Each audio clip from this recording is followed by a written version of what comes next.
Preparing. We're live. We're live. All right, I'm going to hit record. What is up, freaks? Welcome back to Tales from the Crypt. It's your boy Marty Bent here on a beautiful Wednesday morning, sitting down with the mayor of Jackson, Tennessee, Scott Conger. Scott, welcome to the podcast. Oh, thanks for having me this morning. Really excited. I'm really excited. Thank you for coming on. I know you're an extremely busy man, and you've sort of hopped onto the Bitcoin scene recently, coming out saying, "Hey, you got laser eyes. You're throwing your weight behind Bitcoin as the mayor of Jackson, Tennessee, and this is something, a trend that we've been paying particular attention to here at Tales from the Crypt and the broader Bitcoin community over the last year with COVID. I'm sure we'll talk about the lockdowns, how that affected your city particularly, but there's this trend towards localization and a sort of shift towards jurisdictional arbitrage on a state-to-state level. But I'm very interested to talk to you on what it's like running a small city. But before we jump in, you're the third mayor in your family of Jackson, Tennessee. Is this correct? Yeah. Three of us have been fortunate enough to serve in this position. My great grandfather served in 1861 and 1871, and then my grandfather served in this position from 1967 to 1989, and it just long enough ago to still have some employees here at the city that work for him that now I get to work with. And I can't see too much, but right here, the desk I'm sitting at, and then also the nameplate on the desk are my grandfather. So this was in another office when I moved into City Hall and worked around and got it moved up here so I could use the same desk. So it's pretty cool. That's really cool. It's something that a lot of Bitcoiners talk about, a lot of low time preference or lowering your time preference and building a strong family in a strong town. And I was telling you before we hit record that I was at a wedding a few weeks ago, and I had a buddy in the shipping industry who was telling me that he does a lot of work with Jackson because the fact that Pringles is there. So Yeah, you open a can of Pringles, look on the bottom of it, made in Jackson. We even not only make the Pringles, but the nice tubes that you really just can't fit your hand in. Those are also made in Jackson too. yeah. So what's the local economy like? I again caught some of your episode with CK from Bitcoin Magazine saying you're sort of a hub city within Yeah. Tennessee, Western So Tennessee. our city population is right around 68,000, and so but our county population is right at 98,000. We serve, we're in the middle of rural West Tennessee. We're 89 miles from Memphis. We're 2.5 hours from Nashville, Tennessee, right on I-40. So our service area is about 500,000 people. So we have rural counties around us. They come here to work, come here to do shopping for their healthcare, entertainment. And so while our population is 68,000, on any given day, we're at 120, 130,000 in the city with people coming in to do various things. And so we've been a hub since we've been established. We'll actually be celebrating our bicentennial this year, in culminating August of 22. And so we've been a rail hub. We have, like I said, interstate running through here. And so we're manufacturing industries real heavy here as well. We're the only hospital. I think there's two more hospitals in rural West Tennessee, but our hospital system is the number one employer in West Tennessee. And so we provide healthcare out through clinics and everything else. They all located here in Jackson. So is it a tight knit community in Jackson? What's it like running a city of 68,000 people? It's a little big town in Jackson because so many people come in and out. And so, any given time, if you're going to a restaurant or you're going to an event going on in the city, then there's a likelihood that you're going to be sitting next to someone or having a conversation with someone that doesn't live here. And so I think there's tight knit communities around the city. But as far as just our diversity goes, and we have so many people coming in and out, it gives us a lot of opportunity to meet new folks and tell them about Jackson and bring them back here. Yeah. So what's your focus? It's your day to day like as a mayor. Oh man. Last year, I'm sure it's been a 14 I months. took office July 1 of 2019. So I had a good, 7, 8 months of, I guess you call it normalcy before a pandemic hit. But the focus that we have here and it has been since I ran for office, we want to do everything transparent. We want to do it inclusive. We want to make sure we're driving efficiency in how we operate, provide services.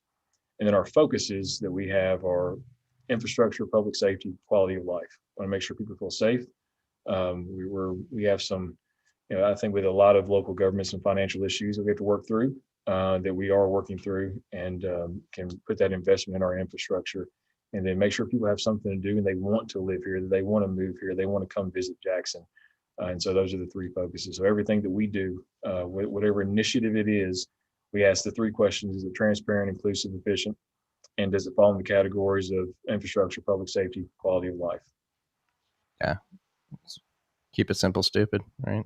You can do a bunch of things in those categories, right? And so as long as it falls there, we can keep our focus. Because I think if you start trying to multitask too much in too many different areas, that's where you get into trouble. You overreach. I think that, no fault of any other previous administration, but I think it's the overreaching that's happened that's kind of put us in our financial situation. So we have to really bring it back in and focus on the basics to get us through where we are. Our debt service payments are really high right now. We have about 3 more years of that, and then we'll have a lot of capital freed up. And so it really requires us to focus on the basics to make sure we're providing the services, we're realigning, and so that we're preparing for the future. I'm probably way different than most politicians. My number one goal is not not getting reelected, right? I'm here to make Jackson sustainable, better, and build it for the future. I want to get reelected, but I don't make every decision with that in mind. I make every decision on how it's going to better position Jackson for the future. How is it going to make sure that my 3 and 5-year-old, when they grow up, that Jackson's a viable city for them to stay and live in. And so it's about building that foundation and building for the future.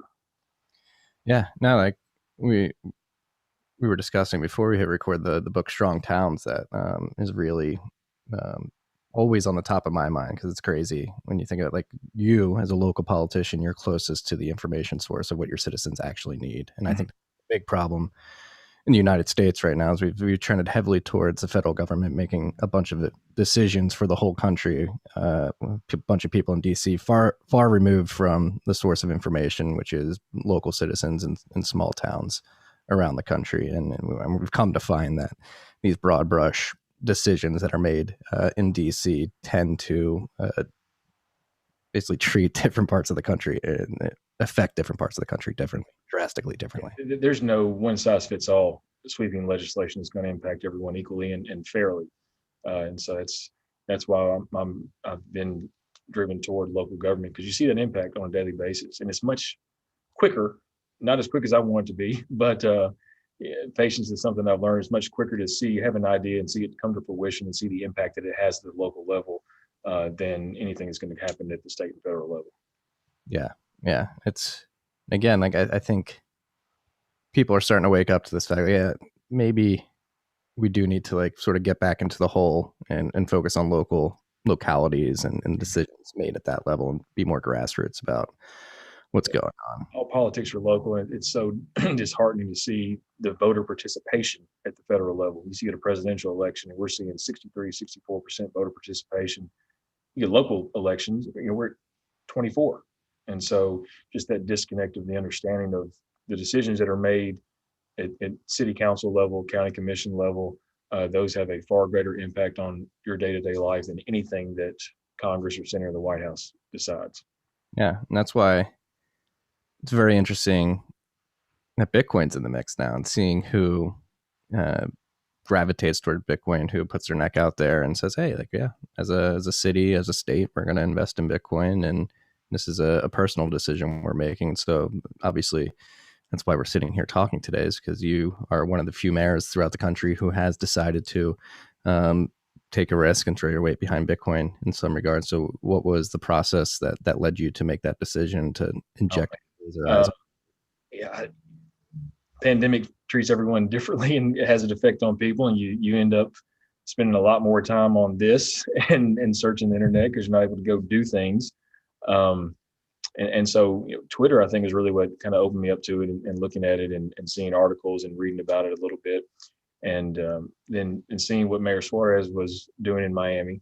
And we're West Tennessee, so we're not exactly Miami, but we have the nice Forked Deer River here. We don't have the ocean and the but and looking at what he was doing, thinking, yeah, it's really interesting. I like the way he thinks and the drive and the direction he's going. I don't know though if Jackson could do that, just because the dynamics are very different. And the more I looked and the more I read and started having conversations with people, it really looked at something. No, we don't have to do it to the level of what Miami is. Miami is much bigger than Jackson.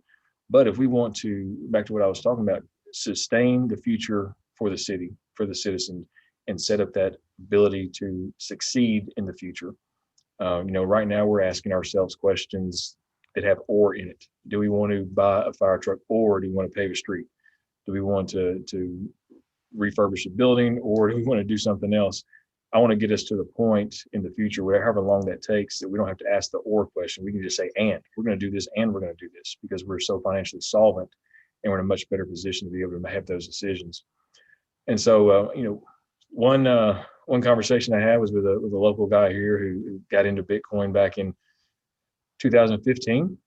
Started in late 14 with the sole purpose of disproving Bitcoin, doing his research, and 4 months later was driving to Memphis and getting to the Bitcoin ATMs and putting his jump drive in and purchasing Bitcoin. So the light bulb moment for me, the aha, was he's in the fencing business, and so lumber is astronomical right now.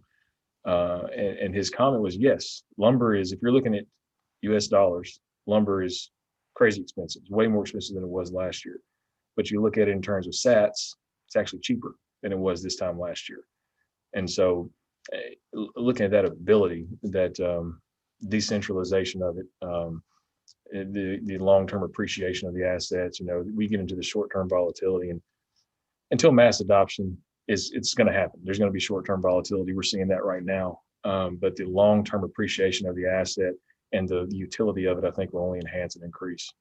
Yeah, and I think in terms of, and that's another thing I've been saying a lot, like in terms of something that's very aligned with the ideals that this country was founded on: freedom of speech, freedom of association, property rights. Sound money actually was another tenet of the founding of this country that people seem to just gloss over. But Bitcoin stays true to that and extends it into the future, into the digital age. And that's why I'm so appreciative that you, as a mayor, are sticking your neck out and doing this vocally, because I think it's imperative. Well, I think it's a great equalizer as well, too, right? Because kind of we're getting a blockchain task force together here in Jackson. I think we're scheduled to meet here in a couple of weeks of looking at what we can do as a city.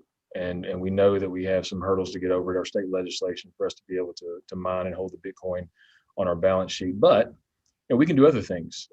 We have a retirement system for our employees. We have a deferred compensation system for our employees that goes into an IRA.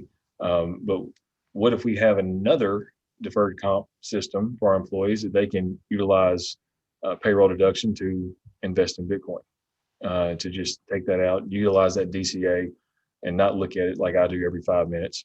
But do that, and this with everyone else is the great equalizer. 86% of people in America have a smartphone, and that's all you need, and you can utilize that to really create that wealth, and just level the playing field for everybody, because everyone can participate. I think that's part of the education piece, right? People go, well, Bitcoin's what, 38,000, 40,000 right now, but at times when it's 65,000 a couple months ago, no one can afford it. I can, only rich people can afford it. Well, you don't have to buy the whole coin. Let's look at the Satoshis and how you can buy those, and the education piece on what really it is. Yeah, no, it's the unit bias is a massive sort of mental blocker that a lot of people have to overcome. But it will come with time, and I think that's a great thing, like a city could do, like a mayor could do, like to your employees, like, hey, educate. Like, we have the ability to help you DCA into this asset. You don't have to buy a whole Bitcoin. Right there. And it's incredible. Like, and again, it's people closest to the source of information, what their citizens need. They need something to protect themselves from inflation, and the city helping them do that is incredible. I'm from Philadelphia originally, and actually my dad sent me last night, there's a restaurant in Philadelphia that's actually enticing, because we have this problem now where everybody's getting unemployment, nobody wants to go back to work. So this one restaurant company in Philadelphia is enticing people by giving them like a $200 bonus if they sign up, but they're also going to educate them about Bitcoin and cryptocurrency. Oh, wow. Yeah. Incentive that draws people in. And Yeah. I so think we have to get creative on that. And the education piece is crucial, yeah, of that block. yeah. Well, you're mentioning you guys have some hurdles to come over to overcome in terms of legislation to allow yourselves to actually put Bitcoin on the balance sheet and mine Bitcoin. I guess for any other city officials that may be listening to this podcast, what are some of the hurdles that you're seeing personally, and how you uh, want to overcome them moving forward? Yeah, I think the really only hurdle is, and I think we have some support at the state level. I know that I've talked to the mayors around the state that support this as well, but just the statute that's written in Tennessee code doesn't allow local governments to hold. They define what you can hold on your balance sheet as an investment, and no crypto, Bitcoin, or anything is not in the definitions of what you can hold. So it's not a you can't do this. It's just not in the definitions of what you can do. So it has to be added to allow us to do that. And so, our legislation meets starting in January, and they go to about April or May as their session. So they're not a year-long session. So just something we got to prepare for, and get some sponsors for next year to allow us to do that. You guys allowed to hold cash? Allowed to hold cash, yeah. Bitcoin's cash. Just say that. Hey, we're holding cash. I'll let you talk to the comptroller about that. And That's I'm a little more shoot from the hip. Like, oh no, we're just holding cash. It's digital cash, but it's yeah, cash. yeah, I love to be able to do that. The comptroller frowns on that. They follow in very specific definitions. Yeah, yeah. And so I guess what else is, or I mean, you talked about when you're making decisions for your local city. Like, what were some of the struggles that you saw over the last year, the effects of lockdown? Oh, well, I think just as a city standpoint, and it's still affecting us today, planning. How do we budget and how do we plan? Because we went into our fiscal years July 1 to June 30. The pandemic hit us in March. We went into this fiscal year not knowing, is sales tax going to tank, our hotel motel tax, what is that going to be? That's a lot of our revenue source. We actually planned for a 10% reduction in our sales tax revenue. We've been very fortunate, and I think that's because folks have been printing money like crazy. So, stimulus have come in, the panic buying, a lot of those contributing factors, unemployment. And so the buying power hasn't gone away. And so we've actually seen a 7.5% increase of our sales tax revenue from FY20. And so great swing for us. We've been very conservative. Unfortunately, at that time, because we had a huge deficit in our budget, I furloughed 193 employees, laid off 24 employees. My department heads are phenomenal, along with every employee here. They took a 5% reduction in their salary for the furlough period of 16 weeks. I enacted a 15% reduction in my salary for 15 weeks, which was interesting. And so you do those things going, this is what I'm going to do. We're all in this together, and not thinking that the city council actually sets my salary. And so I can't just go to HR and say, reduce my salary by 15% so I don't get taxed on that other 15% that I want you to reduce it by.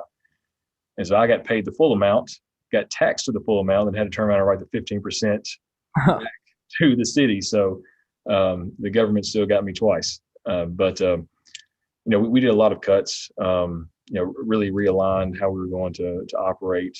And so we're positioned now on a $12 million swing. We're looking at an $8.5 million surplus revenues over expenses by the end of this fiscal year, because we've taken those precautions, and because I think that our revenue projections have been much greater than what we anticipated. But as we're planning for our budget this year, at some point that's going to flatten. At some point that's going to decline, because the stimulus will stop, unemployment will stop, the extra unemployment benefits will stop. And so where does that leave us in buying power of sales tax revenue? And so you go from one instance, on the other end, you can't plan because you're expecting a reduction, to now you've seen such an increase that you can't plan forward, because at some point that's going to stop. You don't know when it is, don't know what the decrease will be. And so it's It's been difficult for us just as an organization, and our small businesses struggled, our hotels struggled. Um, we fortunately were not in that lockdown phase as long as others were, and we've been our health departments there, man, they're rock stars here. And so we're actually, if not in the top three, and we are the top county in the state of vaccination distribution. And so we hit the message. We got together very early on how to protect our citizens. The goal was for us, it wasn't about taking rights away. It wasn't about keeping people from getting COVID-19. Our goals were very simple: protect our most vulnerable population and to protect our hospital capacity.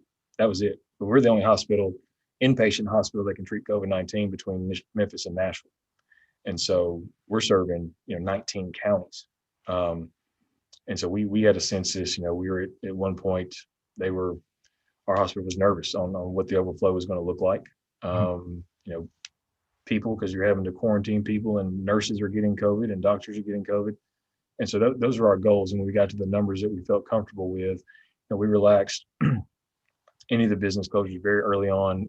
We relaxed capacity issues very early on, kept a mask mandate until March. But we saw our numbers decline. And right now for our county we're at 4 new cases a day. And so, our vaccination percentage is right around 50% in Madison County. So it's, our people have really stepped up across the county and across the city. And I think a lot of that is just a testament to us being very direct on what our goal was, and then being able to reduce and relax some of those restrictions. And then now traveling was an issue. Hotels still didn't see a lot of pickup until late fall, but it wasn't because we didn't allow them to. We wanted to make sure that our businesses had every opportunity they could to be successful, and worked with them. I mean, that's one of the tragedies of last year is the shuttering of small businesses and the demolition of small. My parents run a coffee shop in our small town outside of Philadelphia. They were affected pretty aggressively. My dad works at a couple of restaurants. They had to shift to a takeout model and all that, but obviously was nowhere near where their revenue should have been. Obviously, the stimulus does help out, but there's a lot of small businesses that didn't make it through this, and it's a shame. But on the other side of it, I try to see the silver lining. You saw the drive for technological pushes on adoption, on how you do business. You saw the innovation from people of, I can't have you come in and sit down like you normally do. This is what we're going to do. We're going to offer outside seating. We're going to turn the sidewalk into seating. We're going to have to go. Our state said alcohol is important. We're going to allow you to have to-go drinks from restaurants. So there was that innovation piece on how can we make it work to the best of our ability. And you saw a lot of people step up and do that and really get creative. Yeah. No, that is nice. So there's some changes that were made in last year. Do you think will stick after this, after we get back to normal and like outside dining? Is that? Yeah, I think so. And, we've talked about how do we encourage that? How do we encourage those changes? So we're looking at some of our local zoning ordinances on parking lots. Historically, we've required a massive amount of parking for a retail space. Well, retail has changed. We've seen that from e-commerce, and we don't build roads for 30 minutes of congestion. So why do we build parking lots for a month of congestion? And so how do we change that to encourage green spaces, to encourage walkability, to get those outside dining? I know that our state has said, I think through next year, the year after, they're allowing to go alcoholic beverages. So you can, call up a restaurant, order a margarita, come pick it up and take it to the house. Probably better than an at-home margarita. I'd hope so. Well, and so how do you view taxes as a mayor, in terms of adding new taxes, reducing taxes? What is that? So our goal has been, that's the last thing that I want to do. I mean, it's, we've talked about that, and in the way that our budget is structured. Our budget is $77 million. Right now, 11.5 million of that 77 million goes to debt service. And so our principal balance is not bad. We paid off 11 million last year, so we're at 68 million. Into this year, we'll be at right around 59, 60 million. The structure of the debt was what is really hurting us, because we have balloon payments until FY24, And so it really hamstrings on how we do things. And so that's, worst case scenario, let's just say everything fell out and we couldn't afford to pay our police officers and firefighters. And I had to go and say to the taxpayers, this is what we have to do. I'm not going to, I will never do that until I've gone through every opportunity to drive efficiency in how we operate. And I think there's just a lot of ways that government can operate efficiently. And that's what we've been doing. I think that's also, again, the silver lining of the pandemic, government not excluded from having to get innovative and creative on how we operate. And so we've implemented technology across our system to allow us to monitor, to utilize fuel efficiency, to make sure that we're operating to the most efficient capability and reducing our costs, so that I never want to go to ask the taxpayers for more money. We want to make sure that we're doing things as creative as possible. Yeah, no, and the reason I asked that is because I have this thesis. I wrote a newsletter probably about a month ago now at this point called The Last Tax, because Great American Mining, the company I work for, we talk to a lot of states that have a bunch of natural gas, and particularly states that have been affected by the federal ban on fracking on federal lands. And a lot of these states are no income tax, like would Tennessee, yeah, furlough workers and cut state workers before raising taxes. And so trying to think how to get creative with Bitcoin mining, like Bitcoin mining particularly, like if you have stranded energy sources or excess capacity at a power facility center, like the ability with an investment in some mining infrastructure at the city or state level to plug in miners and just have those sats roll into a permanent fund that makes you don't have to raise taxes or fire employees. It makes a lot of sense, but I don't know. And it's the goal for us to be allowing to hold that on the balance sheet so that we can have that asset appreciation, and so that we never have to get to that point that our assets are appreciating at a much faster rate than inflation is going up. Yeah. But does this seem like a viable option, like mining particularly, you think? Yeah, that was the original idea that we had was, if we spend, several $1,000s and set up mining for us, and then, just to start, we have space in our buildings and do it in off-peak hours that allows our local energy authority to plan and balance. And so no peaks and valleys, they can set and maintain. We have, we're with TVA, our energy authority is fantastic. And so we have the opportunities to do that. We have low energy cost. We were the first city in the state to have gig fiber internet. Problem is we didn't tell anybody. And so one of the cities across on the other side of the state was the second city, but they told everybody they're the first one. And so now they're considered the first because we didn't tell anyone. Are you guys bitter rivals now? Do what? You guys bitter rivals now? No, I like to remind them when I talk to someone from that area, hey, y'all say y'all were first, but just because we didn't tell anyone. So we have those opportunities. We have the gig internet. We have low energy costs. Our property taxes are low. Cost of living is low. I mean, you look at a house right now, even with the inflated market, is $150 a square foot. That's inflated market right now. So no state income tax. So we have all the amenities of a city that can focus on that future economy infrastructure. We just got to get there, and we got to promote the ideas that can do that. Yeah. No, I mean, it seems like people are flocking towards these states and cities from the Northeast and West Coast, particularly. But if you don't tell anybody how good it is, then they go somewhere else. And so it's our goal now is to start telling people what the opportunities are. Yeah. Have you seen people starting to seriously consider it that you wouldn't expect, or? I think we're starting to get some inquiries. Our housing market, like I said, is in play, is very tight right now.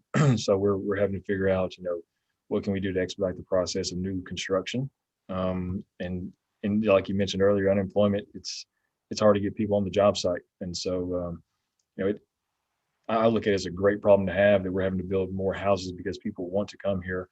And so I think right now we haven't quite turned that corner yet of those newer technological companies and industries in 21st century. We're still very much healthcare, manufacturing focused, but all it takes is one, just to start that snowball down the hill, and then we can open up the floodgates here.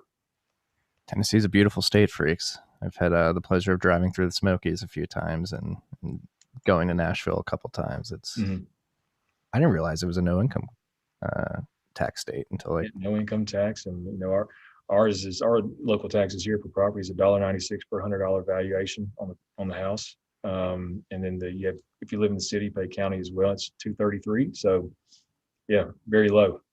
Yeah, no, it's considering the how hot the real estate market is across the country. It's encouraging to see that you guys aren't as hot as a lot of the markets in across the country, because it is getting insane. Again, the Philadelphia area, people are paying like cash same day, 10%. But yeah, they're doing that here too. I've talked to several realtors that they have to cap the bids because the house won't appraise for as high as the offers are coming in at. it's it's we live in weird times. We live in weird times, and so I guess that's another question. Like, if let's say the Fed and the federal government are truly running the national like economy into the ground with inflation and printing, uh, like Bitcoin's obviously a way that you can help um, sort of protect yourself from that future inflation, hopefully. And but like, how else do you prepare like a local city if this is if we're truly at a moment where it seems like the Fed and the Treasury are losing control of the money printer? That's a great question that we ask ourselves quite a bit. I think the alternative in Bitcoin right now is really, for me, the only viable safeguard, because inflation is just simply devaluation of the dollar. That's it. Your dollar, your buying power gets reduced with inflation, and so you know we have to look at ways to reduce that.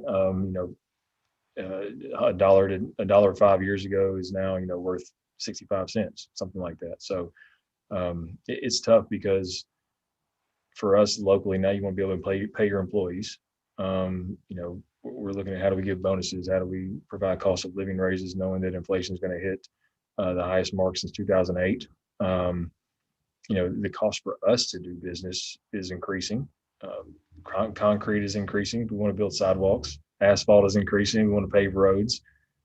So it's that balancing act right now, and that's why I think that the adoption of Bitcoin is not going to be top down. It's not going to come from the federal government of adoption. It's going to have to be from the local level up as a safeguard and protection from what the federal government is doing.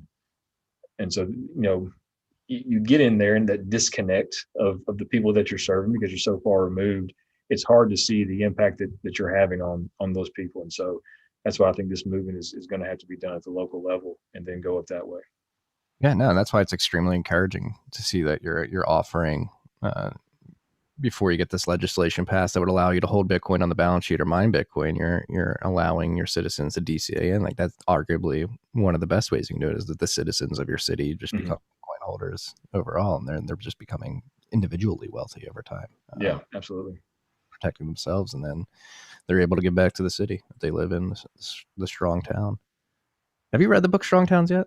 I haven't yet. It's on my list.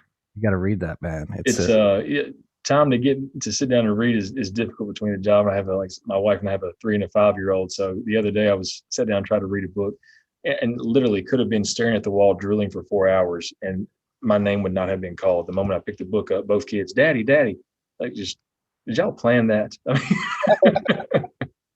That's another, like, I have a 15-month-old son now. It's crazy to think, but no, it's I know that struggle. Actually, the background behind me is a book I'm reading right now, the Ordeals of Liberty, the third volume of like a Thomas Jefferson biography. But yeah, no, I broke into it yesterday for the first time, and I've been wanting to read it for months, and I got like 20 pages in. I was like, all right, you're done. No more reading.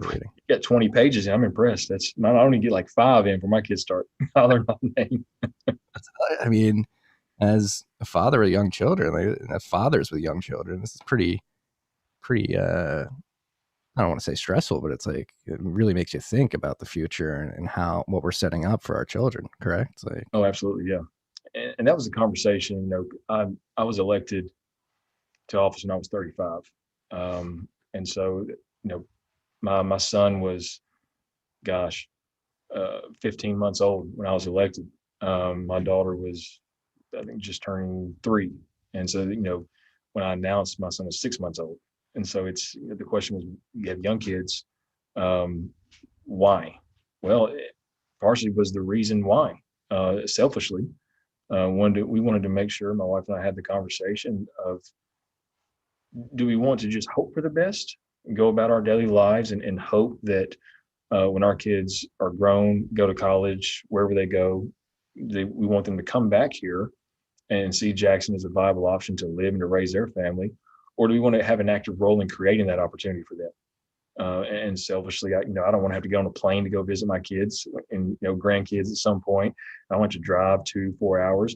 I want to be able to drive around the corner to see them because they chose Jackson, not because mom and dad guilted them into living in Jackson, but because it's a viable option for whatever field they want to go in.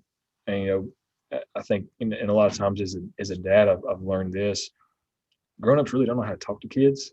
They always ask, "What do you want to be when you grow up?" I don't ask my kids that. I mean, my daughter is about to be 5, and she's a veterinarian one day, and she's an astronaut the next day. I just let her mind go, and because you get kids thinking about what they want to be when they grow up. Man, they can be anything they want to be. And, who's to say that in 20 years when they're choosing careers? I mean, there's careers that we hadn't even thought about yet that are going to be there. And it's exciting to think about. Also a little nerve wracking, but that's why I got to put the work in today. I don't think 5-year-old Marty could have even said, like, I want to be a Bitcoin podcaster at the time. Yeah, no, but it is, and that's a very, very strong and Bitcoin like mentality. It's like, if not me, then who? If the government's not going to fix the money, if the federal government's not going to fix the money, then fuck it. We'll, excuse my language. We'll Yeah, go do that. Not really. It's really admirable, and you're taking the bull by the horns to make sure that your kids have the future that you would like them to have. Yeah, I think it's this responsibility we all have as parents, and everyone's role is different, especially in a local setting. My grandmother, my mom, my wife are all public school teachers, so they're making sure that the next generation is prepared in their role.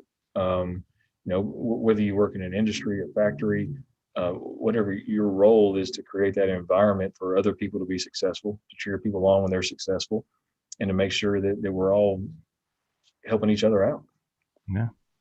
Well, thank you for doing what you do at the local level, and I'm happy that you exist. The Scott Congers of the world exist. Oh, man, it's the best job anyone could ever have, no matter how stressful the days are. It's I love where I live. I love getting to serve people, and like I said, I'm not always the most politically correct person, and very sarcastic at times, but I do with intention of making sure Jackson's going to be better, not only today but tomorrow and in the future. Well, you're on the right podcast for political incorrectness. So, that's for sure. No, and then I guess you guys got a beautiful landscape and a beautiful town to live in Jackson too, right? Like, yeah, not as mountainous as East Tennessee. We're more agriculture, and there's some hills, but we've got a lot of history. It's I think I got to look at my grandmother's house. She's lived there since the early 50s, and she has a piece in her house that came through the Cumberland Gap. I mean, you see the hand blown glass in there. So I mean, the history here is amazing here in West Tennessee, and what has transpired and what has come through Jackson. International, National Federal Railroad started here in Jackson. I.B. Tigert, I can look out my office window and see where his office was here in downtown Jackson. So it's a lot of history. M.D. Anderson from Jackson. The song Jackson from Johnny Cash and June Carter. There is, you go online and say, people go, well, maybe about Jackson, maybe about Jackson, Tennessee. Carl Perkins is from Jackson, Tennessee. They were talking about Jackson, Tennessee. So it's a lot of great history here. It's actually one of my brother's favorite artists and songs. Oh yeah. That was one of the songs I sang to my kids when I was trying to walk them to sleep. Nothing popped in my head the first night was Johnny Cash. First song was Folsom Prison Blues. So that's, my kids have learned that song from me trying to get them to sleep. That's not bad. We need more kids listening to Johnny Cash these days. Oh yeah. Better than Cardi B, I would say. Yeah, first time I think after my daughter's like 3 or 4, that song came on Alexa, and she looked up. I said, "You recognize that song?" She, "Yeah, where do I know it from?" Why I sang it to you every night, try to get you to sleep. It's embedded deep in your brain. Yeah, yeah. Life. Well, thank you for joining me. I know you're extremely busy, man. Is there anything before we wrap up here that you'd like to articulate to the freaks out there, whether it be in regards to small government, how Bitcoin can help out, living in a town of 68,000 people? And Yeah, my goal is we don't stay 68,000. I want to keep growing and bring people here. I think Jackson's a great place, um, and love it here. And we're looking at ways that we can provide a foundation for the future here in Jackson. We want to not only just make the city successful, we want people to be successful. We're looking at ways outside of the norm to financially empower people.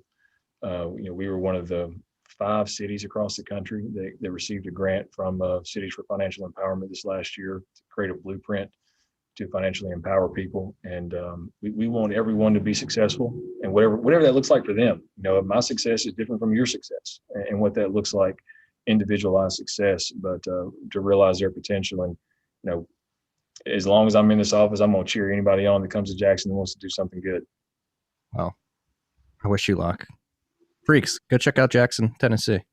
It seems like an incredible town. It's got an incredible mayor, at least. I tell you, and come to City Hall as long as I'm here. Doors open, so come on in.